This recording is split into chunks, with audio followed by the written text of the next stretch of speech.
O tema da aula passada de biologia foi reino protista, algas e protozoários. O reino protista é formado por algas e protozoários.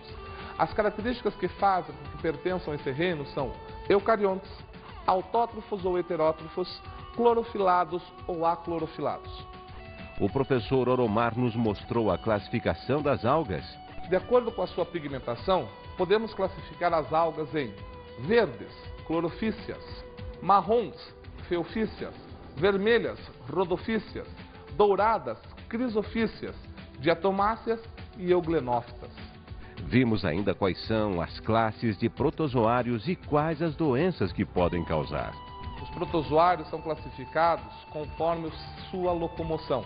Então nós vamos ter a classe Rhizópoda, que é por pseudópodos, exemplo ameba, a classe Flagelapta, que é por flagelos, exemplo Trypanosoma cruzi, a classe Ciliada, que é por cílios, exemplo Paramécio, e a classe Sporozoa, que não possui movimento de locomoção, que é no caso do plasmódio. As doenças mais comuns pelos protozoários são a amebíase, a giardíase, a tripanossomíase ou doença de Chagas e a malária. Vamos para a nossa aula de hoje.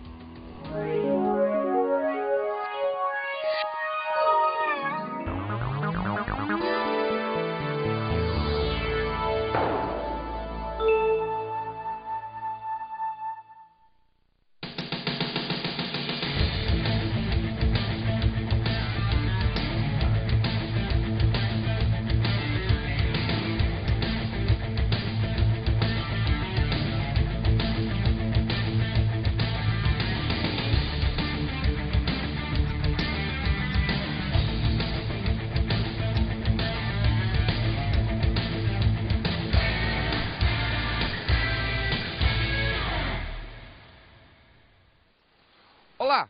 Impressionados com o nosso cenário? Mudou um pouquinho, né? Hoje nós vamos fazer uma aula um pouco diferente. Nós vamos falar de um outro reino, que é o reino vegetal. E nada melhor do que nós estarmos nesse cenário bonito. Nós estamos na Serra da Graciosa, no estado do Paraná. Nós estamos num pedaço da Floresta Atlântica. Calma aí, professor. Eu sempre ouvi dizer que era Mata Atlântica e não Floresta Atlântica. Qual que é a diferença entre mata e floresta? Isso é uma das coisas que nós vamos ver já. Veja você, para ser uma mata, eu tenho que ter apenas uma espécie de vegetal. Então nós vamos ter a mata das araucárias, a mata dos pinos. Para ser floresta, eu tenho que ter uma sucessão ecológica, desde o mais simples até o mais complexo vegetal. E é isso que nós vamos ver. Acompanhe aqui comigo. Para que se transforme numa floresta, você, por exemplo, pode ter uma região arenosa ou uma pedra. Primeiro tem que vir um vegetal chamado vegetal pioneiro. E o que vai ser esse ser pioneiro? O ser pioneiro ele vai ser uma composição de dois seres. No caso, um fungo, você já estudou comigo lá no reino fungi, e uma cianobactéria, no caso, o reino Monera. A cianobactéria ou alga azul, ela se associa a um fungo. E ela faz o que nessa associação? É uma associação que a gente chama de mutualismo. Você também estudou isso comigo. Um ajuda o outro. Como essa associação é tão forte, ela se transforma numa simbiose, ou seja, os dois, uma vez unidos, não podem mais se separar. Essa associação se chama líquen. Veja aqui comigo. São esses aqui ó, que vocês estão vendo. A parte esverdeada que você pode notar aqui é a alga azul.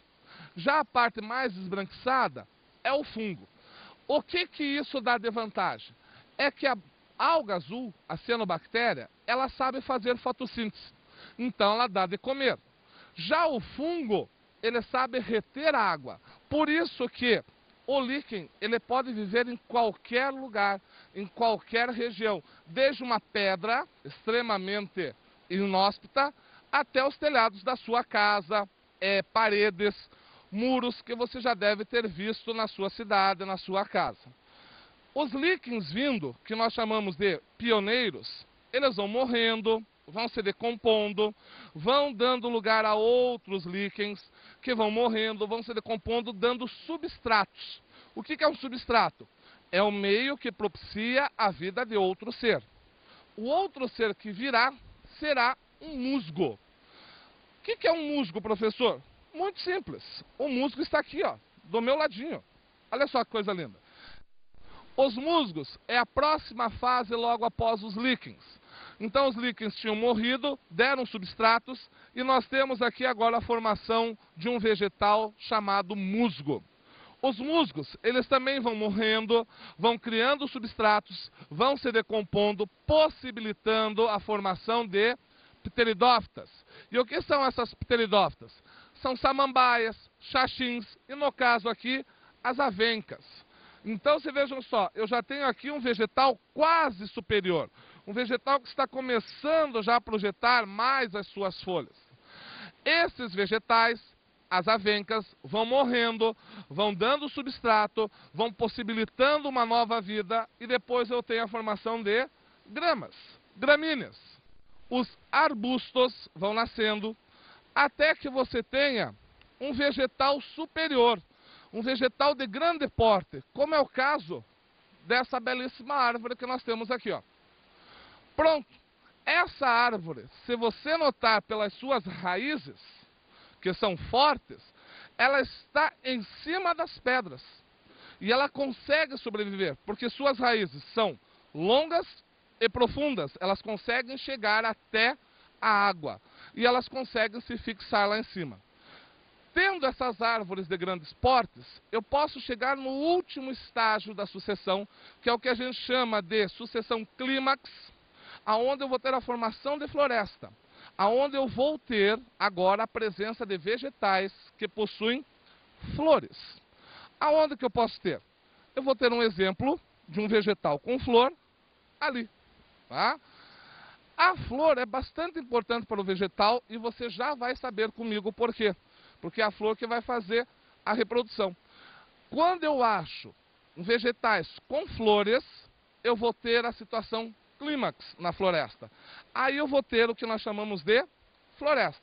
Então veja você, uma floresta, para ser classificada como floresta, ela tem que vir desde um líquen, passando por um musgo, indo para uma samambaia, chegando até gramas, arbustos, vegetais de grande porte sem flor e vegetais com flor.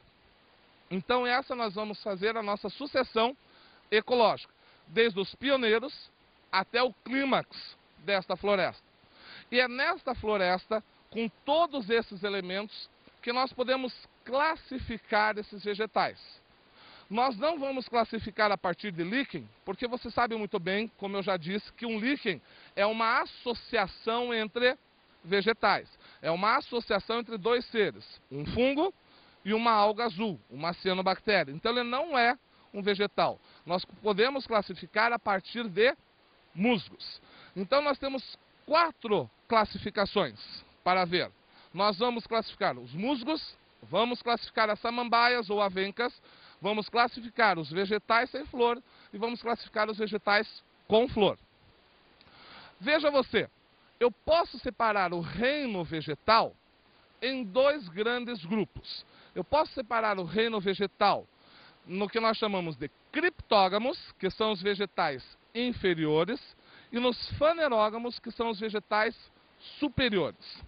Professor, eu estou um pouco confuso. Eu não sei o que é esse negócio de criptógamo e fanerógamo. Então vamos dar uma parte. Criptógamos. Cripto vem do grego, quer dizer escondido. Está escondido. E gamos quer dizer casado. Então, criptógamo está casado e está escondido. Ou seja, são vegetais que não têm nem flor, nem semente. É o caso do musgo, que você acabou de ver comigo. São essas plantinhas verdes que você tem aqui. Se você for olhar, você não acha nem flor e nem semente. É o caso das nossas amigas avencas, também sem flor e sem semente. Elas são criptógamas. E nós vamos ter as fanerógamas. O que é fanerógamos? Fâneros quer dizer flor. Fâneros quer dizer característico, com flor. E gamos, casado. Então, fanerógama quer dizer com flor e com semente. Como é o caso da nossa amiga ali, bem evidenciada, muito bonita, e às vezes a flor, ela não é assim tão evidenciada. Ela é tão verde quanto o próprio vegetal, como você vai ver nos cedros e nos pinos que você acompanha aí na sua cidade, na sua casa. Então veja bem, já dividi o reino vegetal em dois grandes grupos, criptógamos e fanerógamos. Agora nós vamos subdividir a criptógama. O grupo criptógamo, ele é dividido em dois subgrupos. Quais são? As briófitas e as pteridófitas. Quem são as briófitas? Brios, em grego, quer dizer musgo. E phyton, planta. Então são plantas em forma de musgo. É o verdinho que fica nas pedras que eu acabei de mostrar para vocês. Já as pteridófitas vêm do grego pteris, que quer dizer feto, e phyton, planta. É uma planta em forma de feto. Na sua casa, se você tiver uma samambaia, você já viu a folha nascendo? Ela faz um enroladinho parecendo um feto. Então você tem as pteridófitas. Já nos vegetais superiores, nós vamos ter a gimnosperma e as angiospermas. O que quer dizer gimnosperma? Gimno quer dizer nu. E esperma? O que será que quer dizer esperma? Esperma quer dizer semente. Então, gimnosperma quer dizer semente nua. Professor, eu não entendi isso daí direito. O que quer dizer semente nua? Semente nua é assim, ó. Você vai ter um vegetal com raiz, caule, folha, tem flor e tem semente. Não apresenta fruto. Não tem fruto. Um grande exemplo que você tem disso é o pinheiro do Paraná, Araucária angustifolia. O pinhão, ele é uma semente, não é fruto. Já a angiosperma vem de angio, quer dizer urna, e esperma, semente. Então a semente está dentro de uma urna. O que é essa urna? Essa urna é o fruto. Então são vegetais que têm raiz, caule, folha, flor, fruto e semente. Pronto, podemos já ter classificado as classes vegetais: briófitas, pteridófitas, gimnospermas e angiospermas. Mas você deve perguntar o seguinte: tudo bem, o senhor classificou, caracterizou, lindo, maravilhoso. Mas me diga uma coisa, por que tem essa sucessão? Por que eu estou passando de um vegetal pequenininho, como a briófita, para um vegetal grande? E por que os musgos são pequenos e nós temos vegetais de tão grande porte como a árvore que está atrás de mim? Olha só, tudo começa na formação da Terra quando se formou os continentes. E os vegetais foram querer conquistar a Terra. Conquistar a Terra quer dizer deixar a água. E quando que eu realmente afirmo uma espécie na Terra? Quando eu começo a reprodução na Terra. Então esses vegetais só vão conquistar a Terra quando eles começarem a se reproduzir na Terra. Então olha só, um fato bastante importante é a gente estudar a reprodução desses vegetais. Como que nós vamos fazer isso? Nós vamos começar com aquelas classes de novo: briófitas, pteridófitas, gimnospermas e angiospermas. Vamos ver como é que é a reprodução de cada um deles, bem pausado, porque você tem que saber isso muito bem explicadinho. Vamos começar com a nossa amiga briófita, os musgos. Note uma coisa, o musgo, ele ainda é um vegetal inferior. Ele não conseguiu ainda se soltar completamente da água. Então ele precisa da água. Por isso que você vai sempre ver musgos em lugares úmidos ou bem próximos à água. Se você notar, nós estamos na beira de um riacho. Se você notar nessa pedra, nós temos aqui o musgo, porque ele necessita dessa água para a sua reprodução. Note nesse musgo uma coisa: quando ele vai fazer a sua reprodução, ele faz da seguinte maneira: você tem um musgo macho e um musgo fêmea. Nossa, professor, eles têm os sexos separados? Tem. Eles têm os sexos separados. O musgo macho, quando chove e cubra com gotas d'água, não precisa o riacho subir. Ele pode cobrir com gotas de água simplesmente. Quando a gotícula de água cobre esse musgo, porque ele é alguns milímetros só de altura, o musgo macho produz os seus gametas. Toma só cuidado com uma coisa. Gameta nos animais é chamado espermatozoide. Você já estudou comigo isso lá em anatomia humana. Gameta vegetal se chama anterozoide. Já é diferente, porque anteros quer dizer flor. Então nós vamos ter espermatozoide para os animais e anterozoides para os vegetais. Então, espermatozoide para os animais, anterozoides para os vegetais. Aí esses anterozoides, eles são biflagelados. Eles têm 2 flagelos. E eles começam a nadar. Eles vão nadando e chegam até o musguinho fêmea.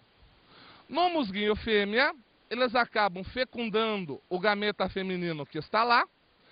E esta fecundação faz com que nasça um pedúnculo.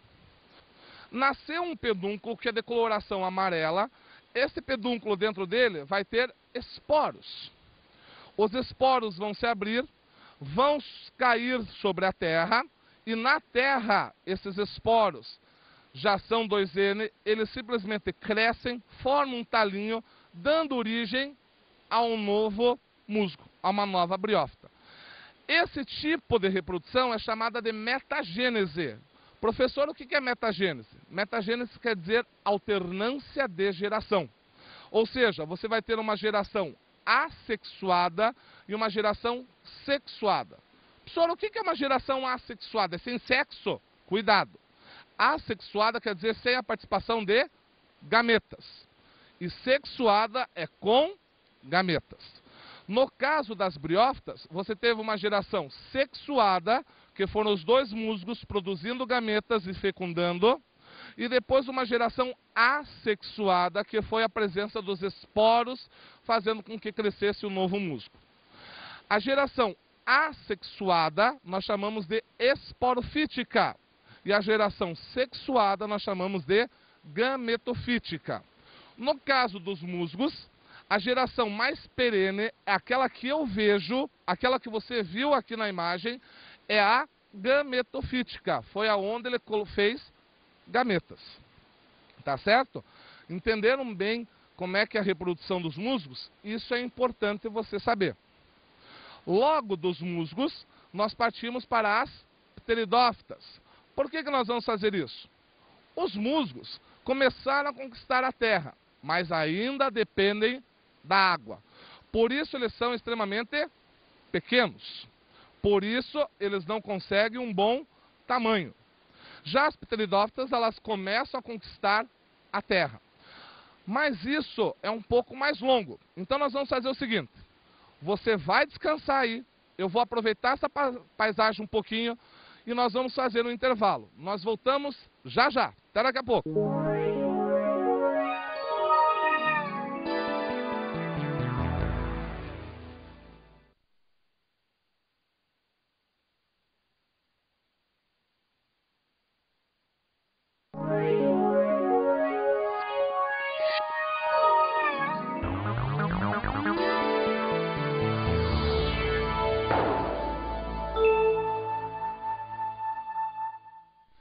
Olá, tudo bem? Já descansaram? Já estão bonitinhos? Notaram que nós mudamos o cenário? Exatamente para você perceber a diversidade da sucessão nessa floresta atlântica. Não me fale mais mata, hein? Por favor, é floresta atlântica. Note, por exemplo, lá atrás, você tem uma grande diversidade, uma grande sucessão. Você vai ter vegetais de grande porte e outros vegetais subindo nesses vegetais para alcançar a luz, para poder fazer a sua fotossíntese. Esses vegetais que vivem em cima de outros vegetais, nós chamamos de epífitos. Epi em cima e fitos, planta. Eles vivem em cima de outros vegetais para poder alcançar a luz, senão eles iam ser rasteiros. Mas vamos continuar com o nosso assunto. O que diz o nosso assunto? O nosso assunto era a reprodução. era a conquista da água para a terra. Então nós vamos ver como é que esses vegetais conquistaram a terra. Nós falamos antes do intervalo nas briófitas, que necessitavam ainda da água, apesar de já estarem na terra. Agora nós vamos passar para nossas amigas pteridófitas, as samambaias, as avencas, os xaxins. Vamos ver como é que eles se reproduzem. Os xaxins e as samambaias também se reproduzem através de metagênese. Lembram-se o que era metagênese? Metagênese era alternância de geração. O que era alternância de geração? Era uma geração assexuada e uma geração sexuada. A assexuada sem gametas e a sexuada com gametas. Como se processa a reprodução das pteridófitas? Na folha das pteridófitas, você vai ver na parte inferior, na parte de baixo, a formação de pontinhos marrons. Esses pontinhos marrons são os esporângios. Dentro dele você vai ter os esporos. Esses esporângios se abrem, os esporos caem na terra. Os esporos caindo na terra, eles vão formar um outro organismo chamado prótalo. Esse prótalo, ele vai ter duas partes, uma masculina e uma feminina. A masculina vai formar os seus gametas. Lembram-se como é que era o nome do gameta masculino dos vegetais? Anterozoide. Esse anterozoide, ele vai subir e vai fecundar o gameta feminino. Esse gameta feminino já fecundado vai dar origem a um talinho que vai dar origem a uma nova samambaia. Naquela folha retorcida que vai se abrir dando origem à samambaia. Essa é a reprodução das pteridófitas, também como metagênese. A fase assexuada é chamada de esporofítica e a fase sexuada é chamada de gametofítica. Vejam, a fase perene que nós temos na samambaia é a que você mais vê, é a fase esporofítica. Então tome cuidado com uma coisa. Nas briófitas, a fase perene era gametofítica. Nas pteridófitas, a fase perene é a esporofítica. Então tome cuidado que elas trocam. E depois, bom, você já vai ter nas pteridófitas a conquista da terra. As pteridófitas já não necessitam mais da água para conquistar a terra. Mas criou-se um problema. Eu não preciso mais da água, mas eu preciso levar os meus gametas. Quem vai levar esse gameta? Bom, se eu não tenho água, eu tenho o vento. Então vamos fazer o vento, o ar levar esses gametas. Vamos criar grãos de pólen que possam flutuar pelo ar para chegar até um outro vegetal. Veja você, apesar do vegetal ser hermafrodita, possuir os dois sexos, a natureza não gosta que ele se fecunde. Por quê? Por que ela não gosta dessa autofecundação? Porque a autofecundação cria cópias. E cópia, você sabe, não pode sobreviver. Ela é muito pobre. Tem que diversificar.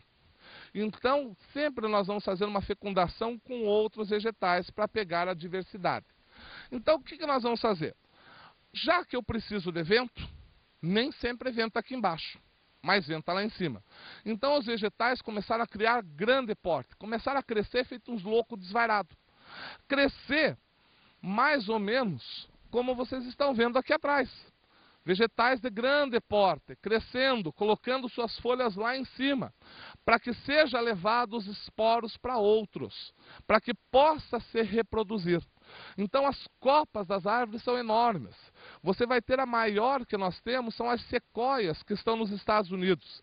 São enormes, são gigantescos vegetais. Mas como eu falei, não adianta você crescer, porque nem sempre venta. E daí? Eu tenho que assegurar a minha reprodução. E eu não posso ficar dependendo desse evento. Eu tenho que levar meu grão de pólen. Então o que eu faço? Eu vou precisar de alguém que leve. Vai mandar por onde? Correio? Imagina, uma planta mandando correio. Cara, flor, estou mandando meu grão de pólen para você. Por favor, se fecunde. Não tem como. Então eu vou precisar de ajuda. E o que a natureza fez? pediu ajuda aos animais. Isso a gente chama de polinização. E quem ajuda na polinização são os agentes polinizadores. Que pode ser quem? Pode ser um inseto, pode ser uma ave, pode ser um mamífero. Então você vai ter agentes que levam esta polinização adiante. Insetos, exemplo de inseto que leva. A abelha é o exemplo mais comum que você tem. São as abelhas que já estão tão assimiladas às plantas que até suas patas já estão ali propícias para coletar o pólen. Já nas aves, o mais famoso, beija-flor. O beija-flor ele já está ali tão preparado. Mas, professor, tudo bem, o senhor falou de insetos, o senhor falou de aves. Mamífero que leva pólen eu não conheço, a não ser aquela polinização artificial que o homem faz, de raspar e levar. Quem que é o mamífero que é o agente polinizador? O morcego. Pasme. Apesar da propaganda negativa que fazem com o coitado, é o morcego o maior agente polinizador que nós temos na natureza. De todas as espécies de morcego, só o morcego vampiro se alimenta de sangue. O resto se alimenta de frutas, se alimenta de plantas. E com isso eles levam os grãos de pólen. Essa floresta atlântica que você está vendo aqui, com certeza ela tem morcegos para levar a sua polinização. É, professor, mas eu não estou vendo. Lógico que não, porque está de dia. Né? Mas você vai ter a grande participação dos morcegos. Por isso que a gente diz, não mate os coitados, deixe eles lá, porque eles estão fazendo a sua tarefa de polinizar. Mas e daí?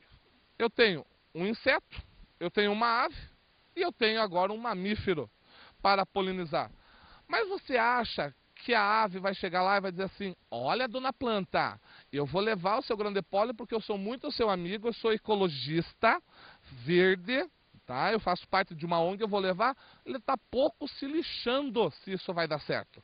Ele não quer saber de polinização. Então o que a planta faz?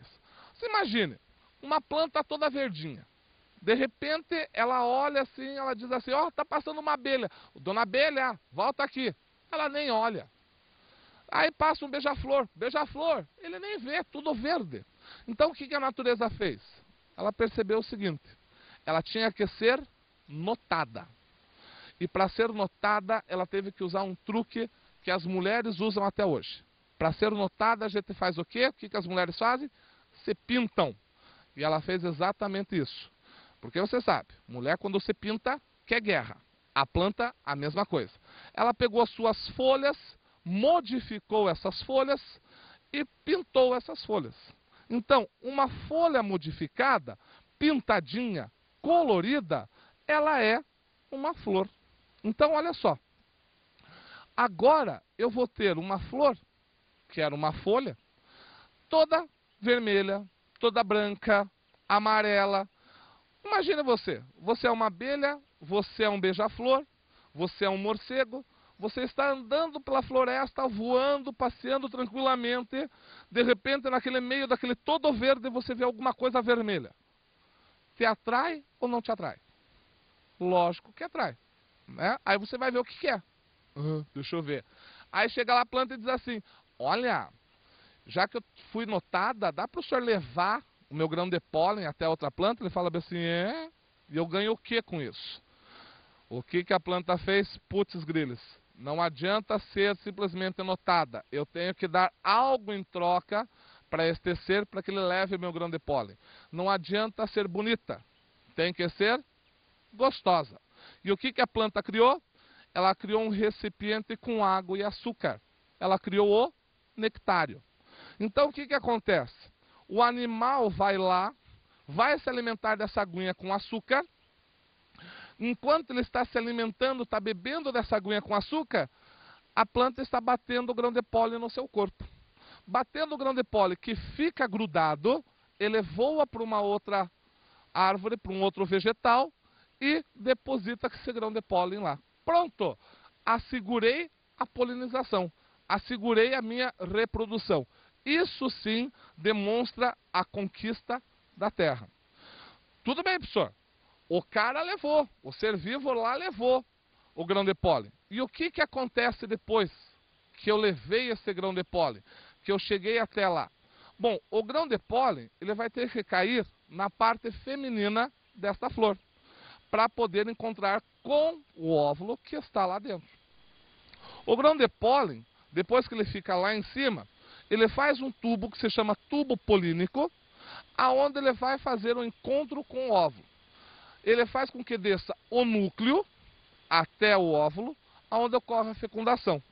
Ocorrendo a fecundação, o óvulo agora fecundado vai começar a crescer, vai começar a ficar grande, forte e vai começar a inchar. Ele inchando, ele vai fazendo também o ovário crescer. O ovário crescendo, ele se transforma no fruto. E o óvulo fecundado e crescendo vai se transformar na semente. Pronto, agora você já tem os vegetais superiores. Você vai ter, por exemplo, uma gimnosperma, aonde só vai crescer a semente, não vai ter fruto, você já viu isso comigo, e você vai ter as angiospermas, que vão ter fruto. Elas protegem a sua semente. Professor, me diga uma coisa, é importante ter fruto? Lógico que é importante. Por que é importante o fruto? O fruto é importante porque não adianta eu garantir a reprodução. Agora eu tenho que fazer esta semente germinar. E se ela germinar do meu lado, ela vai começar a competir comigo em termos de comida. E eu não posso fazer isso. Então o que eu faço? Eu crio um fruto bonito, bem chamativo, bem legal, vermelho, amarelo, cores fortes. Faço com que um animal o coma, melhor ainda se ele comer e engolir a semente junto. Porque daí ele vai levar esta semente, vai defecar num outro lugar bem longe, já defeca, já está adubado, pronto, germinou. Aí sim, a planta consegue sustentar a sua vida. É assim que funciona. Por isso você vai ter vegetal e animal sempre trabalhando juntos. Eu te dou de comer, você leva a minha semente. Eu te dou de comer, você leva o meu grão de pólen. Mas não é assim de graça. Ó, tô te dando aí de comer, tá? Não tem problema. Tudo acontece de uma maneira especial. Eu gostaria de aproveitar, já que nós encerramos o nosso assunto de reprodução, para que você notasse essa sucessão bastante interessante. Lembra-se que nós falamos nos líquens? Lembra-se que nós falamos a sucessão de líquen, briófita, pteridófita, gimnosperma e angiosperma? Aqui eu quero que você note uma característica muito boa, muito interessante. Veja você, lembra-se quando eu falei que na sucessão tudo começava com os pioneiros, e os pioneiros eram os líquens? E o líquen era um fungo com uma alga azul, uma cianobactéria, que tinha que ter cor ou verde azulada.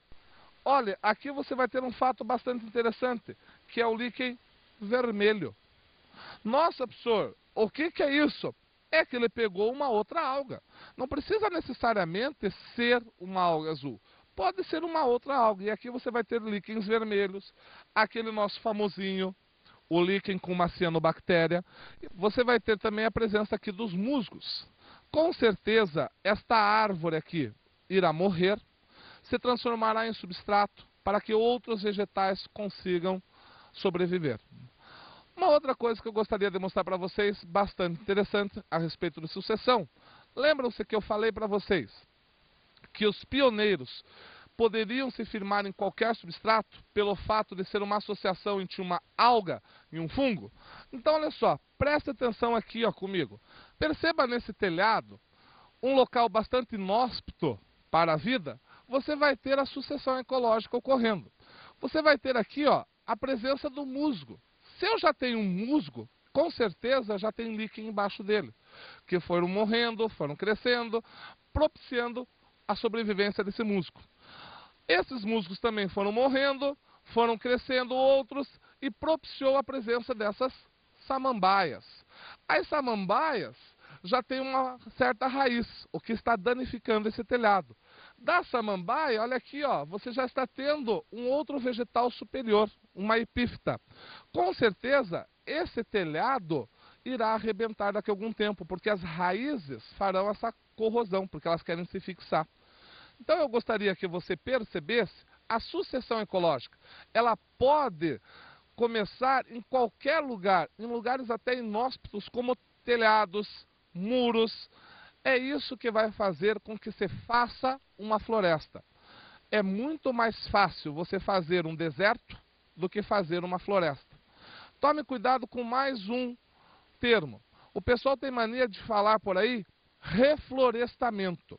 Reflorestar quer dizer você ter desde briófitas até angiospermas. Então, vou ter que achar briófitas, pteridófitas, gimnospermas e angiospermas. O que as pessoas fazem hoje, quando elas desmatam uma área e plantam apenas um tipo de vegetação, é um rematamento. Elas estão rematando aquela área.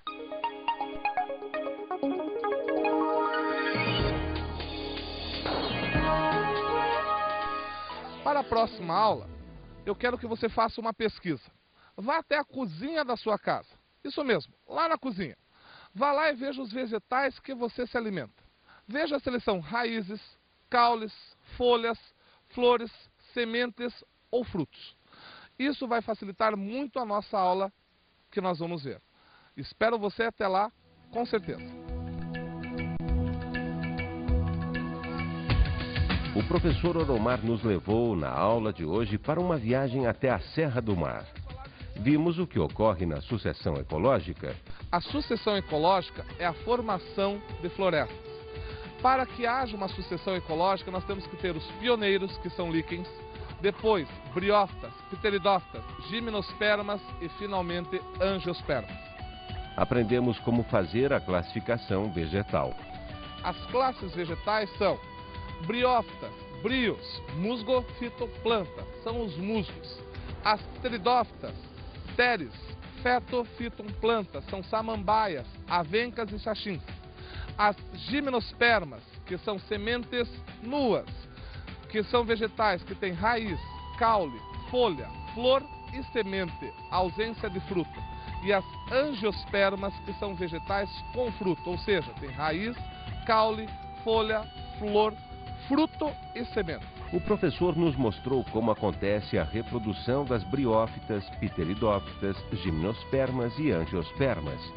Briófitas e pteridófitas se reproduzem por metagênese, ou seja, alternância de geração. Uma geração assexuada e uma geração sexuada. Sendo que nas briófitas a fase perene é a gametofítica e nas pteridófitas a fase perene é a esporofítica. Já as gimnospermas e angiospermas vão ter agentes polinizadores, que podem ser o vento, insetos, pássaros e mamíferos, para que haja sua fecundação. Até a próxima!